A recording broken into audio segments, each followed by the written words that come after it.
गांव का नाम धर्मपुर। बहुत समय पहले उस गांव में राजू नाम का एक खिलौने वाला था। वो बाजार में अच्छे खिलौने बेचा करता था। अच्छे खिलौने होने के कारण सब उससे खिलौने खरीदते थे। उस गांव में एक और खिलौने वाला था।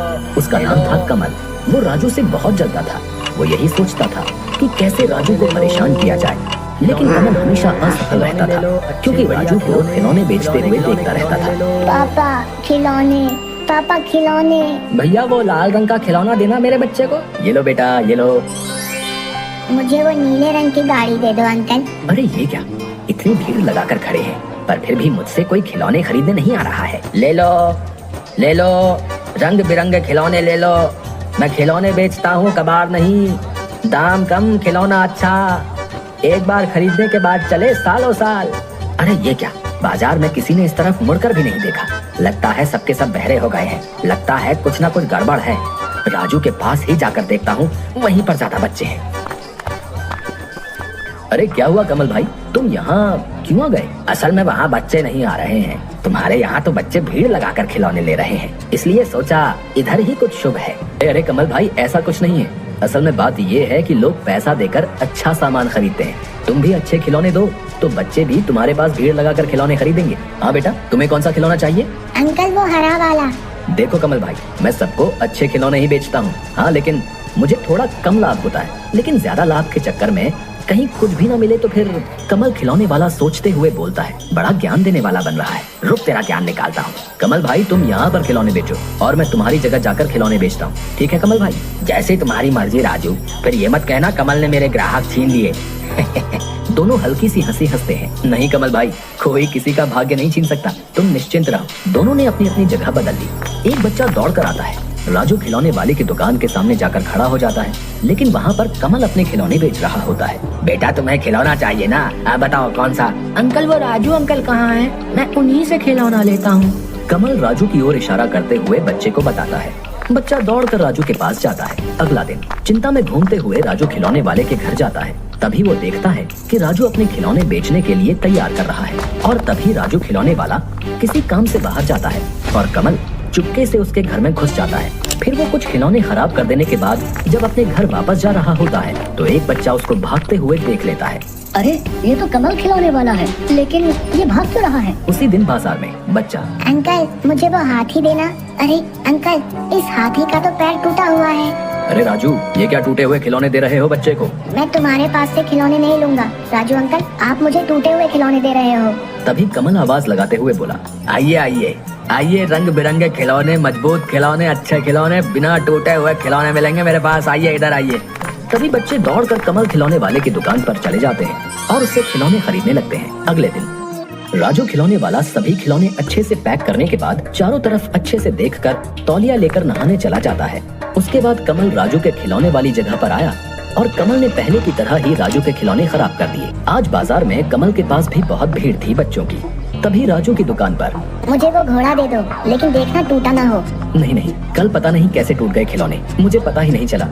राजू बच्चे को खिलौना उतार कर देता है, परंतु घोड़े की पूंछ टूटी होती है। अरे ये क्या, ये कैसे टूट गया? अंकल देखो, घोड़े की पूंछ टूटी हुई है। लेकिन टूटी कैसे? ये सही है, कल हाथी आज घोड़ा, रोज टूटे खिलौने दे रहे थे। क्यों अंकल, ऐसे खिलौने क्यों दे रहे हो आप हमें? राजू के सभी बच्चे जो उससे खिलौने खरीदते थे वो सभी कमल से खिलौने खरीदने लगे। सभी ने राजू को ठग और झूठा समझना शुरू कर दिया और इधर कमल तरक्की कर रहा था। ये सब देखकर राजू चौंक गया और राजू खिलौने वाला मन ही मन सोचने लगा, ये कमल का ही काम है, लेकिन साबित नहीं कर पाऊंगा। अगर मैं सच्चा हूँ तो एक दिन सबको सच जरूर पता चल जाएगा। कमल खिलौने वाला इसी मौके की तलाश में था। फिर वो मिट्टी के खिलौने बिना पकाए उन पर रंग करके बेचने लगा और लोगों को ठगने लगा और बच्चों को पागल बनाने लगा।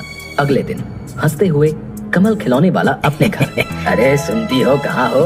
खिलौनों को अच्छे से रंग करो, मैं बाजार जा रहा हूँ किसी काम से। आज तो मैं बाजार में अकेले ही खिलौने बेचूंगा। अच्छा सुनो, आज अगर सारे खिलौने बिक गए ना तो कल हम और ज्यादा खिलौने पर रंग करेंगे। ज्यादा गड़बड़ के चक्कर में पकड़ में मत आ जाइएगा। तुमने क्या मुझे कच्चा खिलाड़ी समझा है क्या? हम खिलौनों पर ऐसे रंग करेंगे कि ना किसी को पता चलेगा कि खिलौना कच्चा है क्या पक्का है। कोई समझ ही नहीं पाएगा और मुझे लाभ ही लाभ होगा। ये बोलने के बाद कमल जोर जोर से हंसने लग जाता है। अच्छा सुनो, फिर तो आप सुनार से कहकर मेरे लिए एक हार तो बनवा देंगे ना? बताइए ना। बनवा दूंगा, तुम थोड़ा सब्र रखो। है, समझ गई? कमल की पत्नी गीता ने खिलौनों पर अच्छे से रंग किया। उसके बाद कमल खिलौने लेकर बाजार की ओर जाने लगा। रास्ते में कमल को राजू मिला। अरे राजू, बाजार नहीं जाओगे? नहीं, मैं बाजार नहीं जाऊंगा। मैं उसी दिन बाजार जाऊंगा जिस दिन गांव वाले मुझे बुलाएंगे। राजू दूसरे गांव में गली गली घूमकर अपने खिलौने बेचने लगा। वो जोर जोर से आवाज लगाता।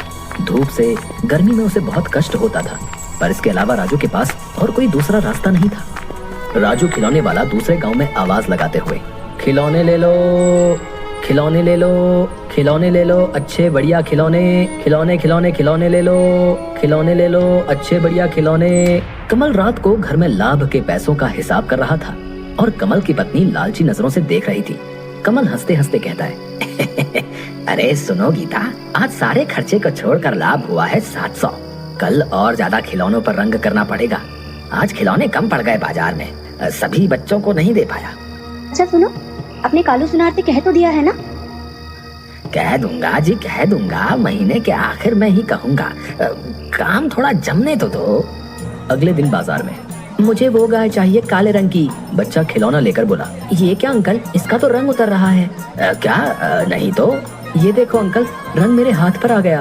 हो सकता है, हो सकता है। कल हमने इस पर ज्यादा रंग कर दिया था, इसलिए हो सकता है। छुपकर एक बड़ा आदमी देख रहा होता है। वो बोलता है, रंग ज्यादा करने से तो ऐसा नहीं होता। ये क्या बात हुई? ये तो कुछ गड़बड़ लगती है, छानबीन करनी पड़ेगी। वही आदमी राजू को मिलता है रास्ते में।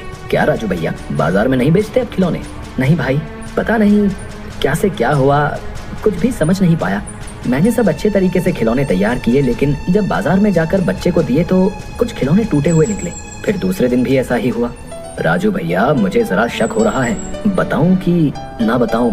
नहीं, अभी नहीं बताऊंगा। पहले सबूत जुटा लूं, उसके बाद बताऊंगा। सच्चाई की जीत होती है और बुरे लोगों की होती है हार। अगले दिन कमल के घर पर वो आदमी कमल की खिड़की के बाहर सब कुछ देख रहा होता है। यह लीजिए कच्चे खिलौने, और कितने अच्छे खिलौने चाहिए। अरे सुनो, आज बहुत सारे बच्चे होंगे, सबको खिलौने देने होंगे। रंग तो कम है, आज रंग में पानी मिलाते हैं। आदमी मन ही मन, अच्छा रुको बच्चों रुको, तुम्हें अभी मजा चखाता हूँ। आदमी चिल्लाने लगता है, अरे कोई है? अरे सबके सब कहाँ गए?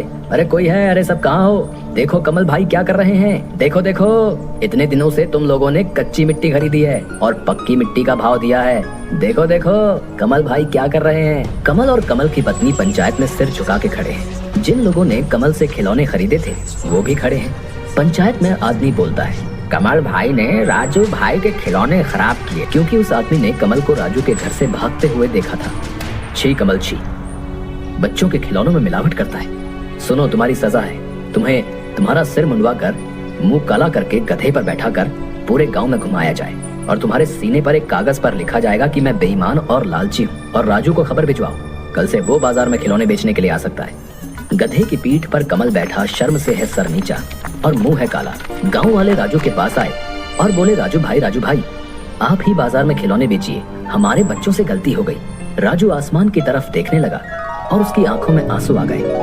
गांव वालों की नजर में अब वो चोर नहीं रहा। गांव के सभी लोगों ने राजू से माफी मांगी और अपनी भूल स्वीकार की। अब राजू के चेहरे पर मुस्कान आ गई। जो सच्चा है उसकी विजय जरूर होती है।